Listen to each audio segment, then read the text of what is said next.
देखो, हम भगवत शरणागत हैं तो हमारे भाव में प्रभु ही सब रूपों में आकर हमको दुलार करते हैं। तो हमारा प्रभु के प्रति कैसा बर्ताव होना चाहिए? सेवक का, ये सिद्धांत। दूसरा, यदि हम सबको प्रभु नहीं मानते तो सबका कर्जा ले रहे हैं, तो हमें सबकी सेवा करनी है। अगर आप भजन नहीं करते, भगवत प्राप्ति नहीं करते, तो आपको एक एक दाने का हिसाब देना पड़ेगा। पक्का समझ लीजिए, खिलवाड़ नहीं है, खिलवाड़ नहीं है। कर्जदार हो, वस्त्र के, भोजन के, रुपया के, पैसा के, व्यवस्था के, हवा के, पानी के, ये सृष्टि में भेजे गए हो, सब फ्री नहीं है, सबका अपना अपना कर्तव्य है। अरे भाई, मकान तुम्हारा है लेकिन बना कहाँ है? भारत में बना ना, तो टैक्स से देना पड़ेगा। गाड़ी तुम्हारी, रोड किसका है? सरकार की है ना, टैक्स से देना पड़ेगा। व्यापार तुम कर रहे हो ना, किसके देश में कर रहे हो? भारत में कर रहे हो, तो टैक्स से देना पड़ेगा।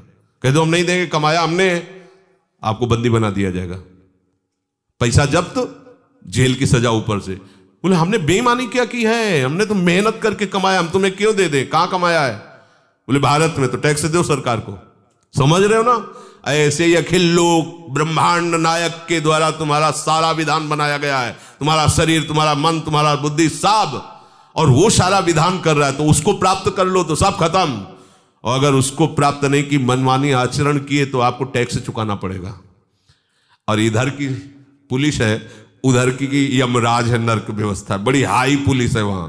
यहां तो हाथ जोड़ने पर, पैर छोड़ने पर डंडा धीमे चल सकता है, वहां इसका कोई प्रभाव नहीं पड़ता, ना तुम्हारे रोने का, ना तुम्हारे मरने का, ना तुम्हारे चीखने का, क्योंकि वहां मृत्यु नहीं होती। वहां यातना देह में ऐसे भुगताया जाता है कि मरना है नहीं। वहां की बात को आपका मन कहेगा कहां नरक स्वर्ग है, कहां है? अभी देख लो, यही देख लो, सृष्टि में कैसी कैसी हालत शरीरों की है। बहुत सावधान। हम आपसे प्रार्थना करते हैं, सेवारत रहो, भजनरत रहो, शास्त्र सम्मत चलो, तो सब ऋणों से मुक्त हो जाओगे। भगवान कहते हैं एकादशी स्कंद में, मातृण, पितृण, देवऋण, सबका कर्जा है इस शरीर पे, तुम खिलवाड़ मत समझना। देखो, भगवत दुलार को आप लोग समझ ही नहीं रहे। आप ये ना समझिएगा कि आपका कोई कर्जदार है। कर्जा तो संसार में होता है। सदगुरु अनंत माताओं का दुलार लिए हुए आपको जो प्यार मिल रहा है ना, ये अहेतुकी कृपा से मिल रहा है, आपके किसी कर्म का फल नहीं है। इसलिए सबसे प्रार्थना है, शरीर आपका नहीं है, इंद्रियां आपकी नहीं है, ये प्राण शक्ति आपकी नहीं है, भगवान की दी हुई है, भगवान की सृष्टि है। इसलिए आप भगवान की सेवा करो, भगवान की सृष्टि की सेवा करो, जितना भजन करो, अधिक से अधिक भजन करके सबका मंगल हो, आपका मंगल अपने आप हो जाएगा। जो सर्वहित की भावना रखते हैं उनका कभी अहित नहीं होता। जो केवल अपने हित की सोचते हैं, दूसरों का अहित करते हैं, उनका कभी हित नहीं होता। ये सिद्धांत है। जो दूसरों को मुस्कुराते हुए देखना चाहते हैं, उनकी कभी मुस्कुराहट नहीं बंद होती, और जो दूसरों की मुस्कुराहट छीन लेते हैं, वो कभी मुस्कुरा नहीं सकते। ये सृष्टि का विधान है, आप करके देख लो। ये सृष्टि का कर्जा है। हमने संतों को देखा, जरा सा टूटी खुल बंद कर दिया। हमका क्यों? चलने दीजिए, थोड़ा ठंडा पानी निकल जाए, गर्म नहीं। ये सृष्टि का पानी उतना ही केवल प्रयोग करना जितना आवश्यक, नहीं कर्जा है। बल्ब जितना जलना आवश्यक है, हमने बंद। हम साधु अपने कमरे में बैठे नाम जप कर रहे हैं, बल्ब की जरूरत क्या है? शांत बैठे। हमारा उतना ही प्रकृति का खर्चा जितना आवश्यक है, और अधिक से अधिक बचा के भजन करो, सबका मंगल हो, सब सुखी रहे। या सब रूपों में भगवान है, उनके चरणों में समर्पित कर दो। सुढ़न मित्रार उदासीनो मध्यस्थ द्वेष बंधुषु साधुष्व पिछ पापेषु सम बुद्धिर विशिष्यते। श्री भगवान कह रहे हैं,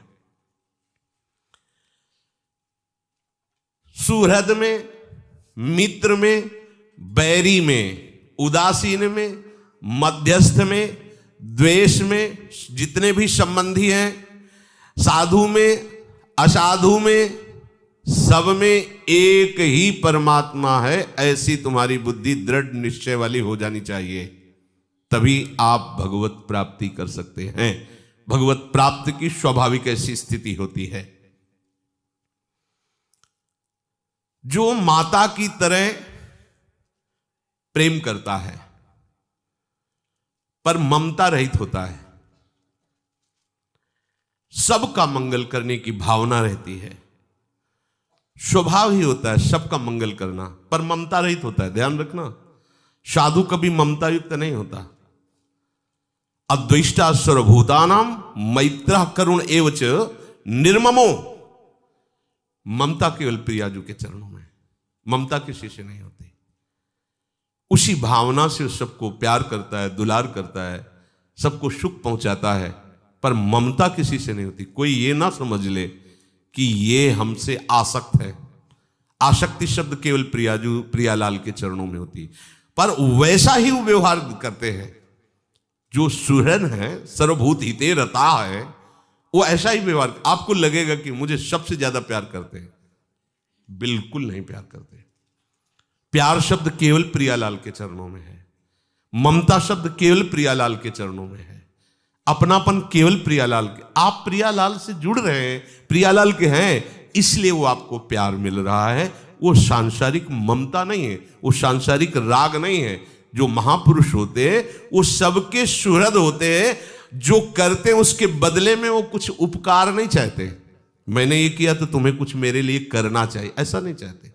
साधु महात्मा जितने भी भगवत प्रेमी जन है वो यही चाहते हैं कि तुम अच्छे से भजन करो, तुम्हारा शरीर स्वस्थ रहे, तुम्हारा मन प्रसन्न रहे, तुम इसी जन्म में भगवत प्राप्ति कर लो।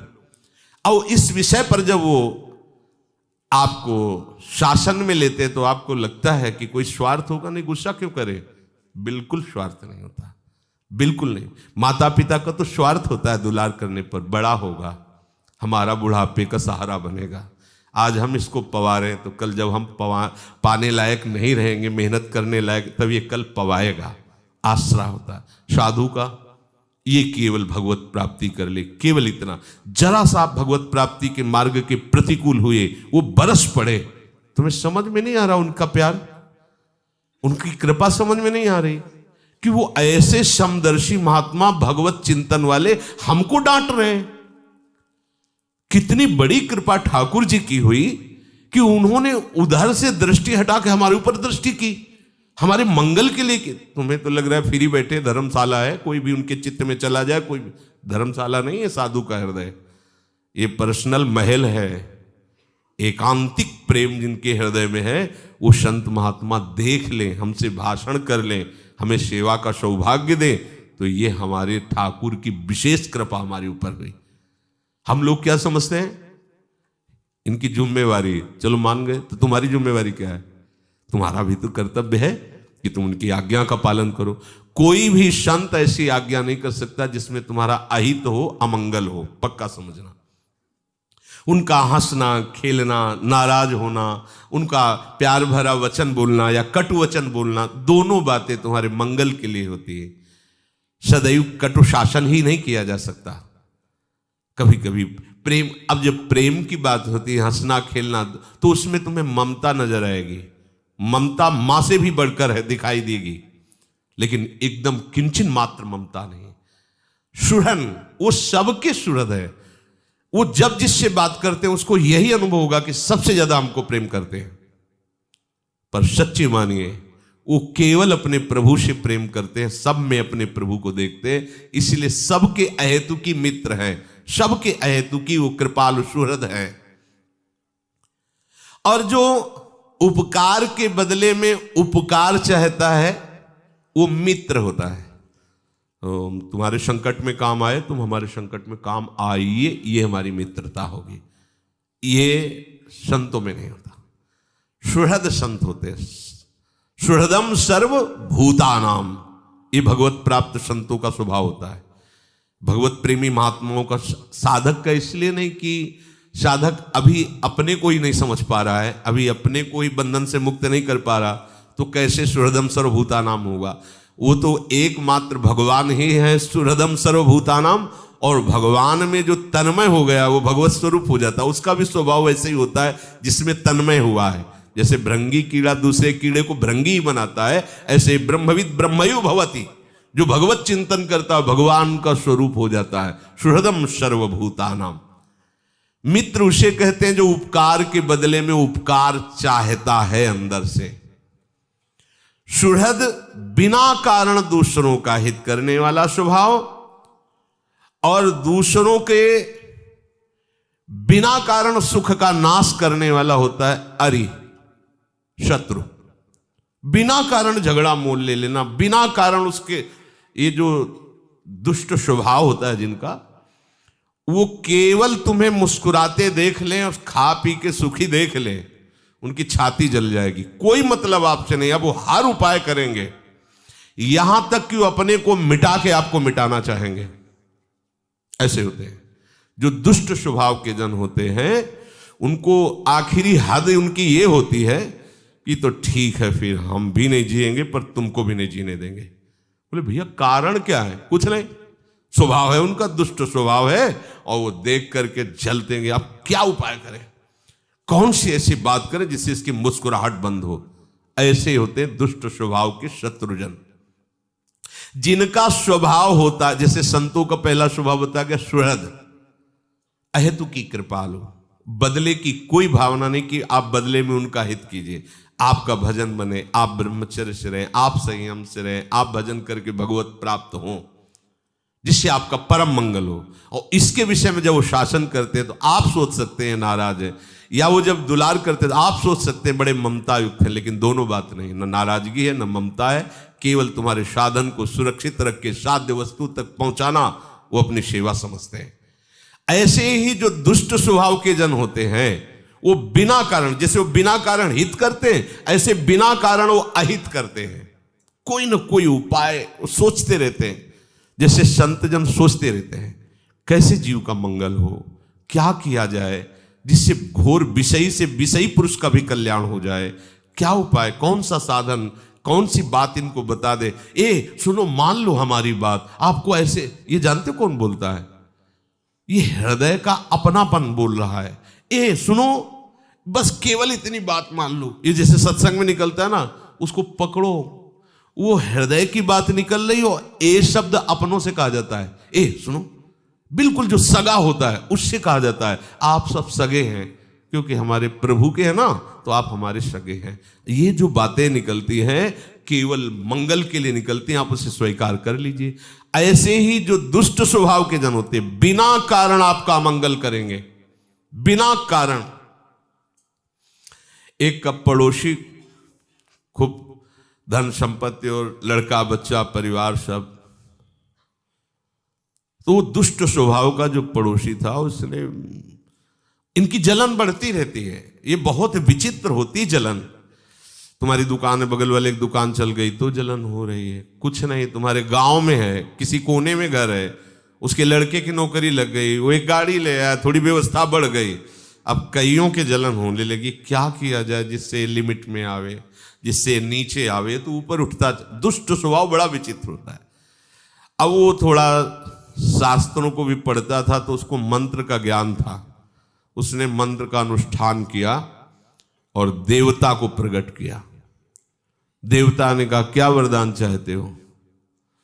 बोले अब आपसे तो कुछ छुपा नहीं है, मैं जिसका जो चाहूं वो हो जाए ऐसा वरदान मुझे दे दो। बोले हाँ ठीक है, अगर उसको एक होगा तो आपको, अगर आपको एक होगा तो उसको दो होगा, चाहे बुरा करो या भला करो, ऐसा करो। हाँ ठीक है चलेगा। उसने कहा मेरी एक आंख फूट जाए, तो पड़ोसी की दोनों, मेरे दरवाजे में एक कुआं हो जाए, पड़ोसी के दो कुआं। मतलब वो अपने को मिटा करके पड़ोसी को दुख देना चाहता है, क्योंकि आंख अंधी हो जाएगी तो हमें तो एक से तो दिखाई देगा ना, वो कुएं में गिरेगा। अर्थात दुष्ट प्रवृत्ति का यह स्वरूप होता है कि वो आराधना करके, दैवी शक्ति संचित करके भी वो जगत अमंगल ही चाहता है। ठीक ये दुष्ट स्वभाव शत्रुता का व्यवहार करता है, किसी के भी, किसी के कहीं भी हो। देखो ये मानना नहीं है कि केवल कोई दुष्ट ही होता है, सबके हृदय में दो वृत्तियां होती हैं, एक साधुता की, एक दुष्टता की, सज्जनता की, एक दुष्टता की। अगर दुष्टता का आपने पक्ष ले लिया तो चरम सीमा तक जा सकती है, अगर सज्जनता का पक्ष ले लिया तो चरम सीमा तक जिसे कुमति और सुमति कहते हैं। सुमति का आपको संग मिल जाए, आप सुमति से चल पड़ो तो महात्मा बन जाओगे, और कुमति से चल जाओ तो सर्वनाश, अपना भी और दूसरों का भी, पूरे परिवार का नाश करवा देती कुमति। देखो दुर्योधन का, देखो ना रावण का।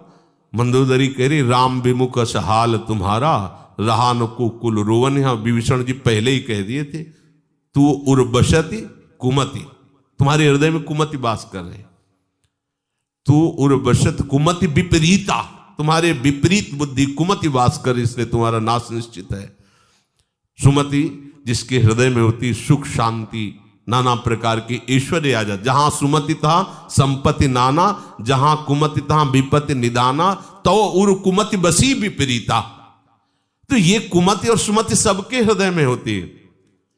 कुमति को हम बढ़ावा ना दे, सुमति को दे। और जो कुमति को बढ़ावा देता है दुष्ट हो जाता है, जो सुमति को बढ़ावा देता है वो साधु हो जाता है। तो अरि वही है जो बिना किसी कारण, अरि माने शत्रु, दूसरों का अहित सोचता रहता है, कैसे इसका पतन होगा। जो अपने स्वार्थ से अन्य किसी कारण विशेष से लेकर दूसरों का अहित अपकार करते रहते हैं, वो द्वेषी जन होते हैं। दो आपस में वाद विवाद कर रहे हैं, उनको देख करके भी जो तटस्थ रहता है, किसी का पक्षपात नहीं लेता है, उसे उदासीन कहते हैं।